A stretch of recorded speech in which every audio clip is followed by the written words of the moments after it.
मित्रांनो, देवदत्त मोरे DM आपल्या YouTube चॅनलमध्ये तुमचं स्वागत आहे. आज भव्य असं माननीय छत्रपती उदयनराजे केसरी पर्व 2 हे मित्रांनो पार पडल्याने या मैदानामध्ये आपला सर्वांचा आवडता रुस्तम हिंद केसरी बकासूर आणि वाटेवकरांचा बादल या जोडीने मित्रांनो प्रथम क्रमांक पटकावलेला आहे. जेव्हा ही गाडी पळाली त्याच मित्रांनो प्रथम क्रमांकाचं पटकावलं आहे. त्याच्यात मुलाखत आपण घेणार आहोत. आपल्या समोर आहेत वैभव मामा साळुंके. वैभव मामा, काय सांगाल? पुन्हा एकदा बकासूर आणि बादलच्या गाडीने एक नंबर केला आहे. आजचे भव्य दिव्य मैदान लिमच्या फाटीवरती संपन्न झालं. काय सांगाल याच्याविषयी? सलग दुसऱ्या वर्षी राहिलो आम्ही इथं आणि अचानक मी ठरलं, काल रात्री ठरलं पळायचं. कारण काल आम्ही याला गेलतो पेठला. तिथं आमच्या दोन्ही बैलांच्या गाड्या लॉबी झाल्या, बादलची बी झाली आणि बाकीची बी झाली. मग तिथंच पायरा झाला. अमरता त्या मोहिल आणि मामांनी पायरा करून ती गाडी आज इथं पळवली आणि याच्या आधी बी गाडी एकदा पळाली, तिथं एक नंबर केला गाडीने. एक नंबर.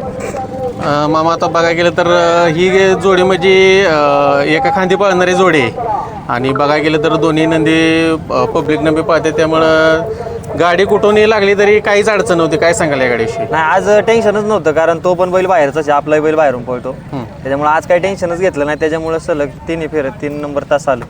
सगळ्यांना तर तुमच्या गुलालाची आनंदच आहे. तुमच्या गुलालाचा सगळेच आनंदी होतात. मात्र आज जी सेमीमध्ये लढत झाली त्या नंदींविषयी काय सांगाल? जेलर उर्फ बुत्या आणि त्या जोडीला पळाला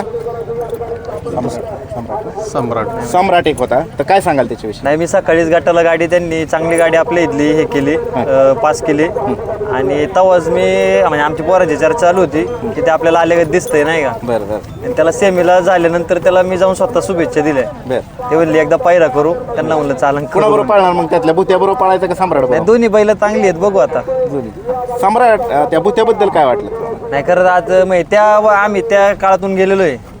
आम्ही पण सोन्या सुलतानच्या गाडीला असं जाणे त्यांनी बाकीच्या बादलच्या गाडीला घासाघास केली, तशीच आम्ही सोन्या सुलतानच्या गाडीला केली. तेव्हा फक्त सोशल मीडिया नव्हती, त्याच्यामुळे ते गुपित राहिलं. पण ते एकदा विनायक दादांनी बोलून दाखवलं तेव्हा ती व्हिडिओ व्हायरल झाली. तर त्यातूनच आम्ही गेलेलो आहे. त्याच्यामुळे त्यांचा आनंद आम्ही आज समजू शकतो. आणि खरंच छान गाडी पळाली. ती मधून असती तर ताप दिला असता गाडीने. त्यांनी त्रास दिला असता. हा, त्रास दिला असता, सगळ्यांना त्रास दिला असता त्यांनी. काय पण झालं असतं. हा, पण चर्चा खूप झाली. त्यांनी तुमचा आभार मानले. काय सांगा? नाही खरं ते मी त्यांचं पब्लिक मी काढत होतो खाली स्वतः. होय. हा, कारण ते माणूस म्हणलं आम्ही लय लांबून आलो भाऊ, तुम्ही मागं सारा. स्वतः मी पब्लिकला सांगत होतो सारा मागं नका त्यांच्या अन्याय करू. कारण आम्ही कडनी पळतो, आम्हाला माहिती काय सोसायला लागतंय. मामा, आता बघायला गेलं तर ज्या पद्धतीने तुम्ही आता जेलर विषयी सांगताय, हा आपला बैलगाडीचा खेळ आहे या आणि खेळामध्ये हार जीत होत राहते. ज्या पद्धतीने तुम्ही आता सांगितलं की जो नंदी पळतो त्याला पळतच म्हटलं पाहिजे. पळतच म्हणलं. काय सांगाल त्याच्याविषयी? नाही खरंच लाईच एक नंबर नंदी पळाला. आज त्याच्या नशिबात थोडंसं उलकावणी दिलं नशिबाने त्याच्या. नाही तर आज त्यांनी केलं असतं पराक्रम मोठाच काहीतरी. कमेंट पण बऱ्याच झाल्या मुलाखतीला की बाबा बाक्यामरो पुन्हा एकदा एक नंदी ज्याच्या सीमेत पळाला, त्याच्यामुळे खूप चर्चा झाली. काय सांगाल? करू डायरेक्ट बाक्या बरोबर नाही, पण एखाद्या दावणीतल्या बैलाला 100% तो बैल घालू. डायरेक्ट थोडीशी रिक्स वाटते आपल्याला. पण फेरा वगैरे काढू त्यांची इच्छा असेल 100%. मामा, आता आपला सर्वांचा आवडता रुस्तम हिंद केसरी बकासूर, तर तुम्ही बघताय एवढे प्रेक्षक त्याच्यावरती आपला जीव होतात. बकासूर म्हटलं की एक जोश निर्माण होतो आणि तो आजपर्यंत कधीच तुमचा असू द्या त्याच्या चाहत्यांचं नाव कधीच त्यानं कमी करून दिलं. आज देखील त्यानं पुन्हा एकदा प्रथम क्रमांक मिळवून आनंद सर्वांनाच दिला. काय सांगाल? नाही, आता आनंद सगळ्यांना, फॅमिली प्रेम करते त्याच्यावरती. आणि काल बैल पळायला गेला तर बरेच जण नाराज झाले होते, गटालाच हार झाली. ठीक आहे, तो आमचा घरचा साज आहे. त्या गाडीने पण मोठा विक्रम केलेला 1 वर्षी आणि त्या हिशोबा आपण ती गाडी पळवली होती. पण थोडा 19-20 झालं, गाडी थोडीशी लॉबी झाली. पण आज ती सरकार भरून काढली बैलांनी. बैलाचं असं काही अपेक्षा नाही, फक्त ते फॅमिलीला गुलाला ठेवलं तेवढंच बास आहे.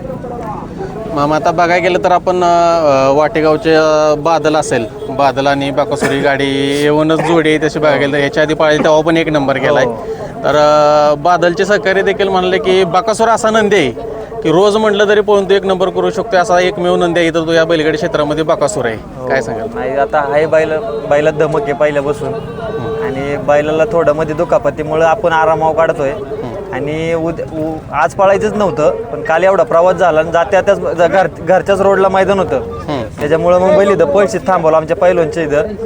मग सकाळी येऊन नियोजन झालं, ते अमरतात त्यांनी चांगली गाडी आखली. बरं, आता कसं नियोजन असेल पुढचं? कुठल्या मैदानात दिसेल? आता 5-6 दिवस गॅपच दिसेल, कारण 28चा महिना आहे. डायरेक्ट 1ला पळू आता. आता अमरता ते गाडीवरती ड्रायव्हर होते, काय सांगाल? नाही, आता तुम्हाला सांगतो ना, एक आमचा अमरता आला, चाचा आला. चाचा काल संभाजीनगरला होता तो आज खास संभाजीनगरवरून डायरेक्ट इथं मैदानात आला. बरोबर. म्हणजे एक प्रेम आहे ड्रायव्हरांचं पण त्याच्यावरती आमचा प्रशांत झाला. सगळी ड्रायव्हर आमचे आप्पा वगैरे प्रेम आहे सगळ्यांचं. म्हणजे असं नाही कोण नाराज नाही होते की आज ड्रायव्हर बसवला की तू देतो, म्हणजे समजून घेतात सगळे. मग आता बकासूरला जे प्रेम मिळतं आहे, आता तुम्ही बघता एवढं सगळं पब्लिक आहे त्याच्या मागं उभे राहतात, काय सांगाल त्याच्याविषयी? नाही प्रेम आहे, पण मी आज आहे ना थोडंसं मी सगळ्यांना सांगतो की बैल काल प्रवास करून आला होता. आज त्याला सेमीनंतर बी बसायला भेटलं नाही, फायनलला बी बसायला भेटलं नाही. फायनल झाल्याच्या नंतर आपण प्रत्येकाला फोटो काढून देतो. थोडंसं सहकार्य केलं आजच्या पाहिजे. दिवस. हा बैलाचा प्रवास आणि बैलाला प्रवासामुळेच त्रास होतोय. पळण्याचा बैलाला काहीच प्रॉब्लेम नाही आहे. बरोबर. काय त्याच्या गाडीमध्ये वाहनात काय बदल करणार आहे की नाही? नाही बघू आता, कारण तो वाहनात बसतच नाही ना, त्यासाठी आपण काही मोठा कंटेनर बी घेतला असता. तो बसतच नाही गाडीत. त्या पद्धतीची मोठी हा. व्हॅन पण घेतली, हा. हॉर्स व्हॅन जशी हा. असते तशी. पण बसत नाही गाडीत तो. बरं चालतंय, धन्यवाद. धन्यवाद.